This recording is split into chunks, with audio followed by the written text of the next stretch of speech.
On dit souvent que la France, tu l'aimes ou tu la quittes. Mais la France, moi je l'aime, mais je l'ai quand même quittée. Et je vais vous expliquer dans cette vidéo pourquoi. Say it again, say it again. You're saying you're sorry, so say it. Hello tout le monde, j'espère que vous allez bien et vous retour sur la chaîne. Je sais, ça fait hyper longtemps que j'ai pas pris le temps de filmer une vidéo, ça doit faire plus de 2 mois et malheureusement ça m'a tellement manqué, mais c'est pas ma faute, c'est à cause du travail. Mais je suis là pour répondre aux questions que vous m'avez posées, que ce soit sur Instagram ou sur YouTube. J'ai demandé il y a quelques jours de m'envoyer des questions si vous en avez pour moi et je prendrai le temps de répondre à tout pour vous. L'une des questions qui est revenue le plus souvent, ça a été: est-ce que j'ai quitté la France pour le travail? Et la réponse est oui.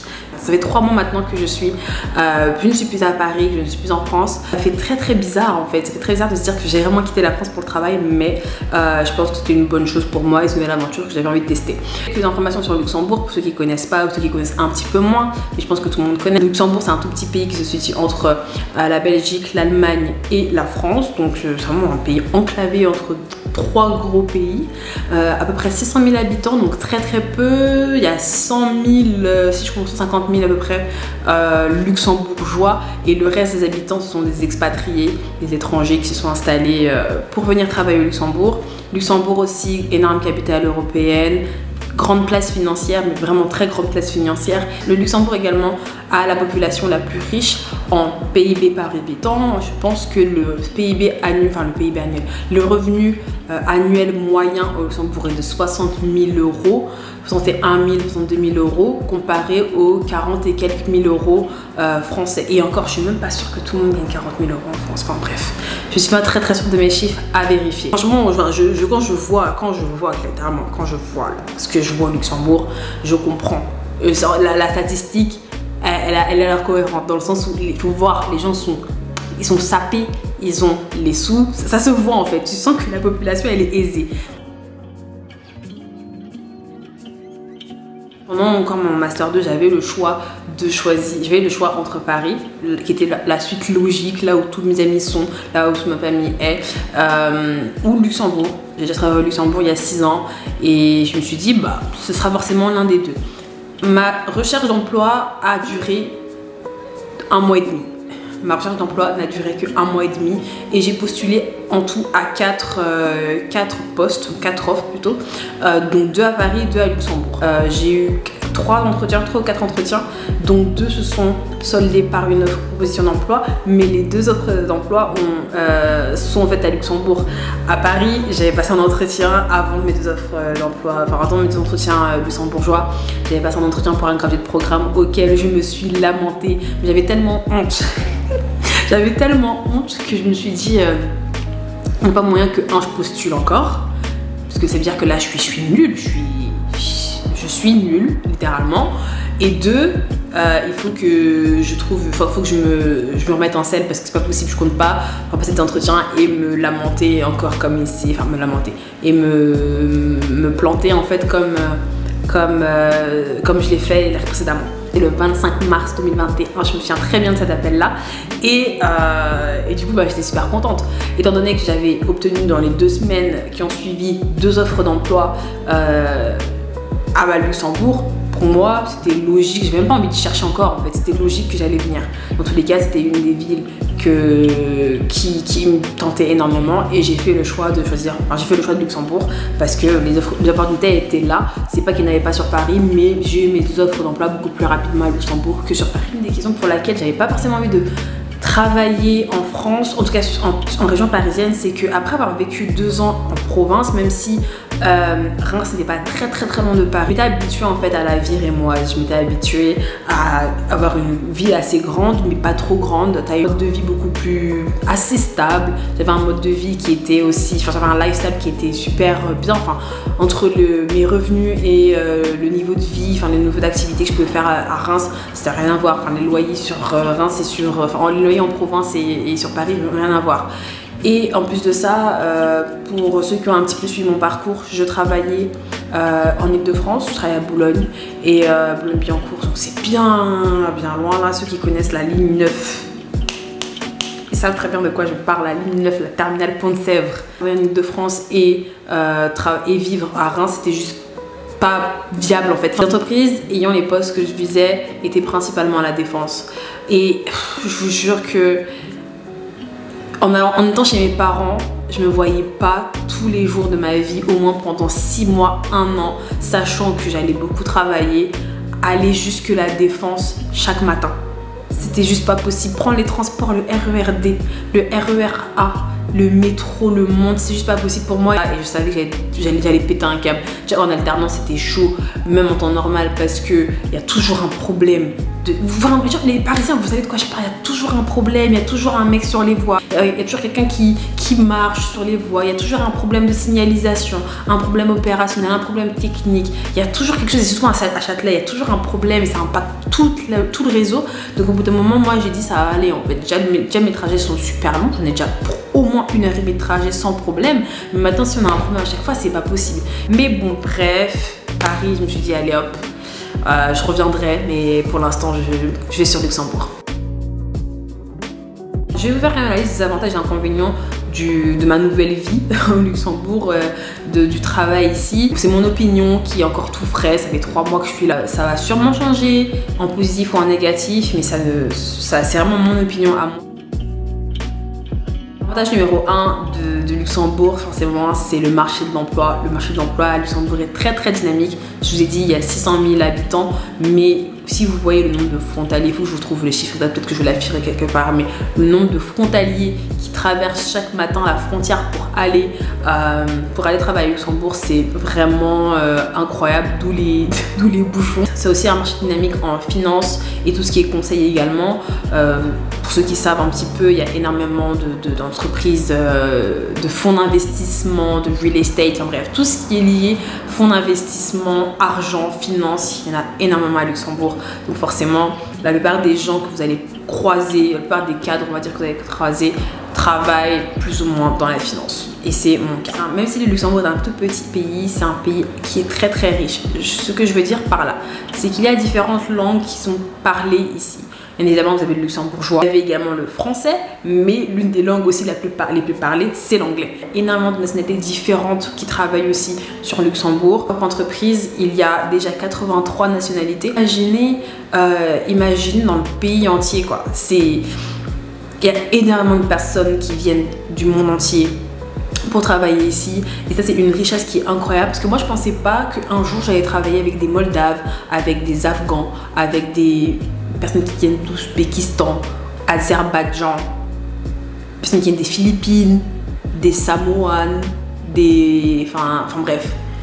Je pensais pas travailler avec autant de personnes, même si sur Paris il y a assez ce côté multiculturel, mais là, entre les langues qui sont parlées, j'ai des collègues arabes qui parlent entre eux en arabe, j'ai des collègues allemands qui parlent allemand entre eux, enfin c'est juste, enfin même nous les Français on parle français entre nous, mais la richesse culturelle qui se trouve au Luxembourg est assez importante, et moi qui voulais absolument travailler dans un contexte international, bah là c'est sûr que je l'ai. Le troisième avantage ici au Luxembourg, c'est vraiment la fiscalité, et ça c'est un peu bizarre de le dire, surtout nous les Français qui imposons énormément les personnes. La fiscalité à Luxembourg, elle est très très avantageuse. En termes d'impôts, en tout cas sur le revenu, j'en paye pas tant que ça. Mais vraiment pas tant que ça.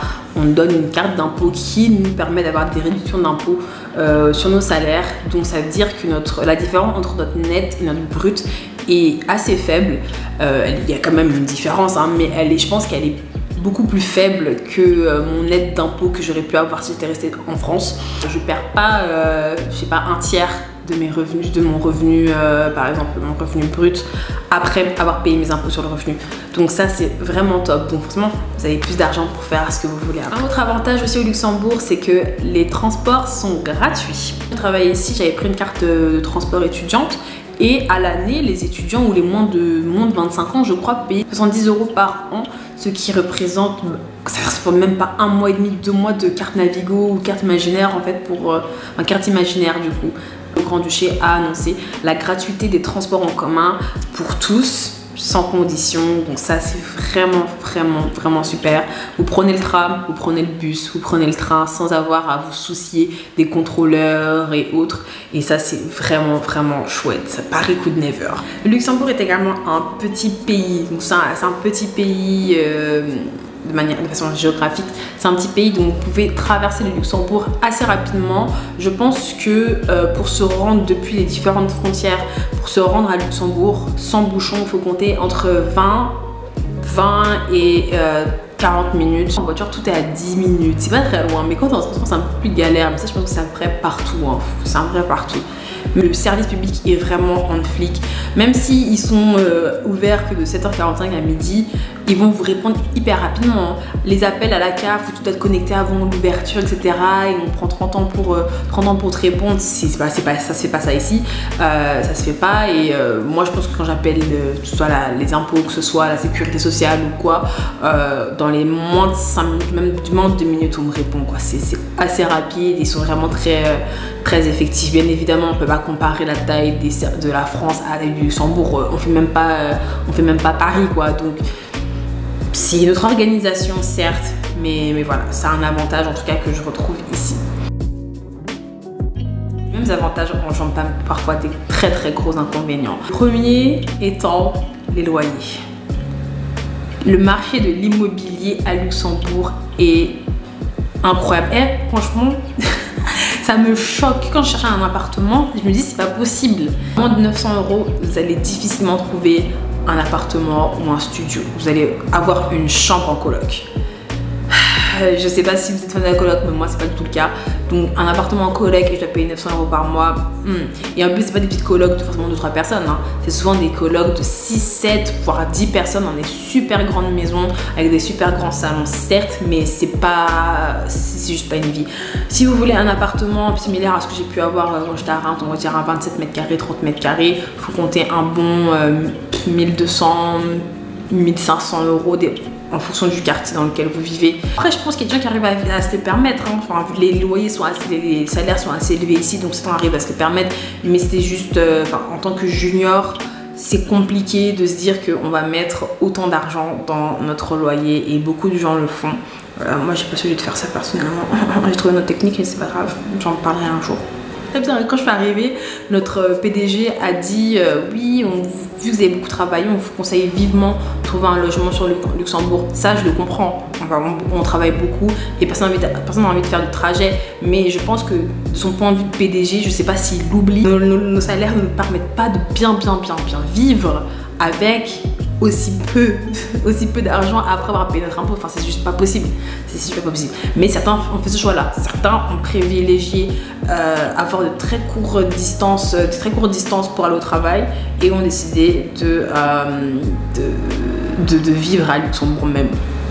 Anyway, deuxième désavantage du Luxembourg, c'est... ça m'énerve. Les heures de travail. Ici, on n'est pas en 35 heures comme à Paris, on est en 40 heures minimum. Ok, c'est 5 heures de plus, c'est qu'1 heure de plus par jour. Mais dites-vous qu'un cadre, déjà en France, ne fait pas du 35 heures. Un cadre en France ne fait pas de 35 heures, il est déjà en 40, 42 heures ou quoi. Mais dites-vous qu'ici, vous devez quand même faire vos 40 heures semaine et vous ajoutez toutes les heures de plus qui sont liées à votre emploi. C'est juste... c'est juste pas possible, quoi. Donc moi, il m'arrive, je trouve, ma plus longue journée ici de travail, ça a été du 8h30 ou 20h. Et encore, je pense que je peux faire pire. J'ai des collègues qui font pire que ça. Et plus vous gagnez en expérience et plus vous gagnez en responsabilité, et plus vos horaires, vos journées vont s'allonger. Je vois pas beaucoup de gens finir le travail à 17h tranquillement. Non, moi je me dis, enfin, 18h, 19h, je me dis, ah là, peut-être que je peux commencer à partir. Enfin bref, c'est différent. D'autres avantages aussi du Luxembourg, en termes d'activité, en termes de choix, de sorties, tout ce qui est expo, restaurant, etc. On est assez limité. Hein. Je pense que la quantité de choix, elle est raisonnable par rapport au nombre d'habitants. Mais moi, en tant que parisienne, il n'y a rien en fait à faire ici et tout le monde me le dit. Hein. Donc c'est pour ça que la plupart de mes amis, la plupart de mes collègues, s'ils viennent dans notre pays, ils rentrent chez eux. Ils passent le week-end à Paris, ils passent le week-end à Bruxelles, ils passent le week-end à Berlin ou à Francfort, je sais pas trop où. Mais les gens ne restent pas tout le temps à Luxembourg parce qu'il n'y a rien à faire. Rien à faire. J'ai quand même pu trouver dans ce rien à faire une coiffeuse. Enfin, j'ai quand même pu trouver un salon afro, ce qui n'est pas négligeable. J'ai besoin d'un coiffeur dans les parages, donc j'en ai pu trouver un. Et les prix aussi sont beaucoup plus conséquents. En parlant de prix, vous savez très bien, l'inflation, elle est en train de nous tuer. Les prix du carburant sont beaucoup plus élevés. Ah, j'ai oublié de vous dire ça. Avantage incroyable du Luxembourg à cause de la fiscalité, moins de taxes sur le carburant. Aujourd'hui, je pense que le carburant il doit être à 2 € et quelques sur Paris. Ici, il est à 1,6, 1,5, 1,6. Même si on a connu une petite augmentation à cause de la situation en Ukraine, on est monté à 1,72 pour le diesel. C'est vachement moins que sur Paris. Même prix sur tout le pays. Donc soit ça peut être un avantage si le carburant n'est pas très cher, mais c'est peut-être aussi un inconvénient si, si le carburant est cher, c'est qu'il n'y a aucune alternative. Il n'y a pas, oh, je vais chercher du carburant dans une station essence, je vais pas chez Total, je vais pas chez Shell, je vais pas chez Esso, je sais pas trop quoi. Non, c'est le même prix partout. Et je pense que ça, je l'avais déjà vu aussi quand j'étais en Guadeloupe. Ok. Voilà, outre le fait que, voilà, outre le fait qu'on ait des avantages au niveau des impôts, la vie reste assez chère. C'est surtout au niveau de tout ce qui est par exemple nourriture. Moi, j'ai mon entreprise. Le jour où on est arrivé avec les stagiaires, on a fait la visite de la cantine et on a vu les prix de la cantine. On était choqués. Ceux qui me suivent sur Instagram savent de quoi je parle. On a été indignés à plusieurs reprises. Je vais vous mettre des photos. Le repas que vous voyez là, le repas que vous voyez là, j'ai payé 14,50 € pour un bout de bœuf. Moi j'ai demandé un steak haché, mais apparemment c'était une pièce de bœuf avec du riz et des brocolis, sauce pain et un petit pot de yaourt. 14,50 €, enfin, c'est hallucinant. Donc bref, déjà dans mon entreprise, manger à midi, c'est tout un business. Il y a très peu de plats à moins de 7 €, 8 €. Je pense qu'on peut monter facilement à 12, 13 € par plat. Ajouter une boisson, ajouter un dessert, vous montez à 15 € facile. 15 € par jour. Si vous voulez manger au bureau, ça reste énorme. Même si certaines personnes peuvent se le permettre, d'autres ont tellement la flemme à cause du travail de faire à manger qu'ils se le permettent. Moi, je préfère ramener mes repas. Je préfère utiliser ma carte ticket resto pour pouvoir l'utiliser un peu partout. Et enfin pour autre chose, comme mon carburant, que de mettre 15 € par repas par jour. Enfin, en soi, c'est assez plaisant d'être ici. C'est bien. Après, je ne sais pas si je compte rester à Luxembourg toute ma vie. Vraiment, je n'ai aucune idée. Je ne sais pas si je vais rester à Luxembourg faire toute ma carrière. Enfin, je n'ai pas cette prétention-là pour l'instant. Mais je me dis faire au moins le début de ma carrière, au moins commencer ici. Et puis après, on verra. Je suis ouverte à toutes les possibilités. Si je dois aller travailler au Congo, j'irai.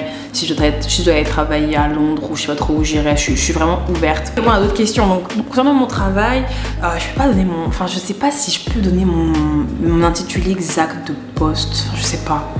Parce que... Ouais, enfin, ouais, ça c'est compliqué. Enfin, je vais pas donner exactement. Mais je travaille en finance. J'ai répondu à plusieurs commentaires sur le sujet. Je travaille en finance et je suis spécialisée sur tout ce qui est fonds d'investissement et donc Asset and Wealth Management.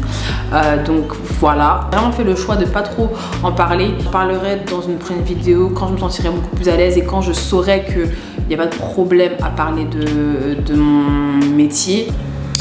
C'est quoi le nom? Asset Management. Anyway, bref, Asset Management en français c'est gestion d'actifs. Voilà. On parle beaucoup anglais ici. Donc parfois il m'arrive de parler plus anglais que français, donc faut pas se dire oh Chloé elle fait la meuf, elle parle franglais et tout, nanana. C'est que parfois en fait je parle beaucoup plus anglais que français, mais j'ai pas perdu mon français, ça vous inquiétez pas. C'est juste que parfois je pense en anglais, ça m'arrive. Je pense que ça arrive aussi à beaucoup de gens qui parlent anglais, comme ça peut arriver à des gens qui parlent en lingala ou quoi, mais bon, bref. Anyway, autre question que j'ai pu recevoir d'une de mes abonnées, c'est est-ce que je pense que les débouchés d'école de commerce payent assez? Ma réponse est oui.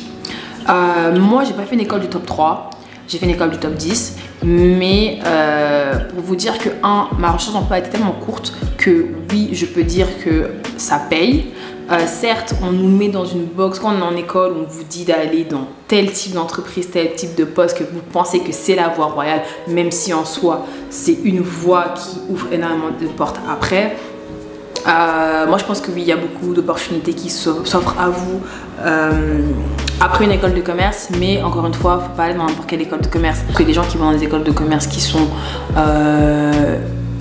pas forcément les mieux classées, hein, mais les écoles qui sont réputées auprès des entreprises, les écoles qui ont des accords avec les entreprises, forcément vous offreront beaucoup plus de chance, hein.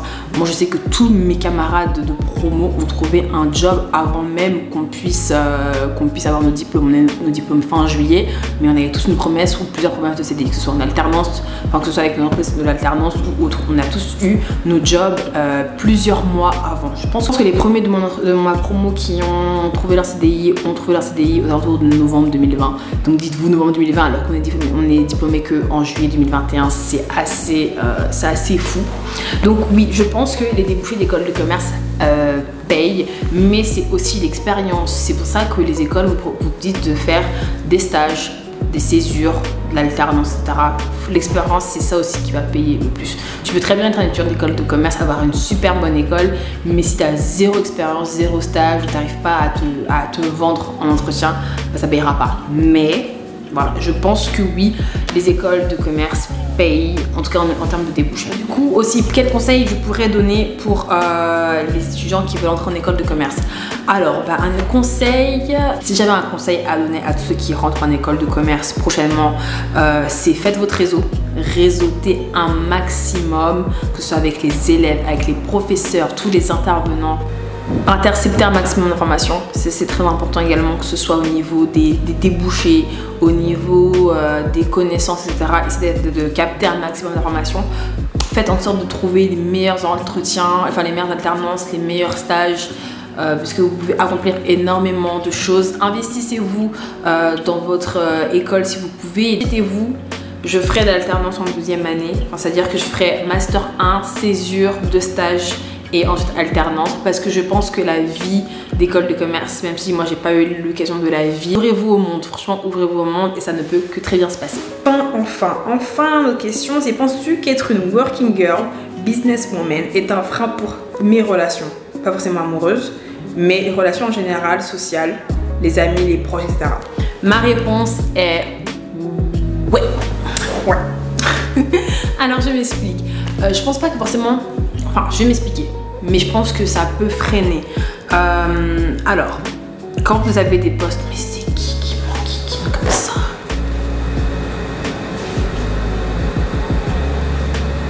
Ok. Du coup, quand vous avez des postes à responsabilité, c'est vrai que beaucoup de choses vont changer, on va dire, dans vos interactions. En tout cas, de ce que je vois, hein, de votre façon d'interagir avec les gens.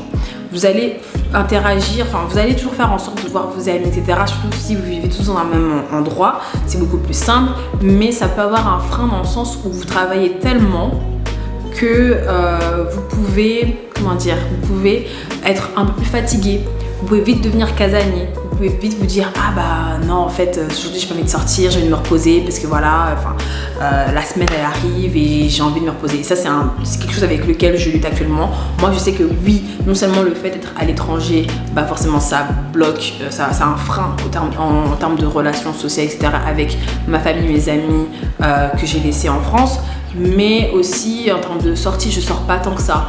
Je n'ai pas tant d'activités que j'aurais pu le faire si j'étais restée sur Paris. Ou même si, enfin, pas forcément une question de Paris ou quoi, mais parce que comme je rentre le soir, il est 20h, 20h30 parfois, et que je suis fatiguée, que tout ce que j'ai envie de faire, c'est de prendre ma douche, scroller un petit peu sur TikTok, manger et dormir. Bah forcément, je me dis, bon, là c'est le week-end, je vais rester à la maison, je vais faire autre chose, je vais faire à manger, enfin, je vais me préparer pour la semaine qui arrive.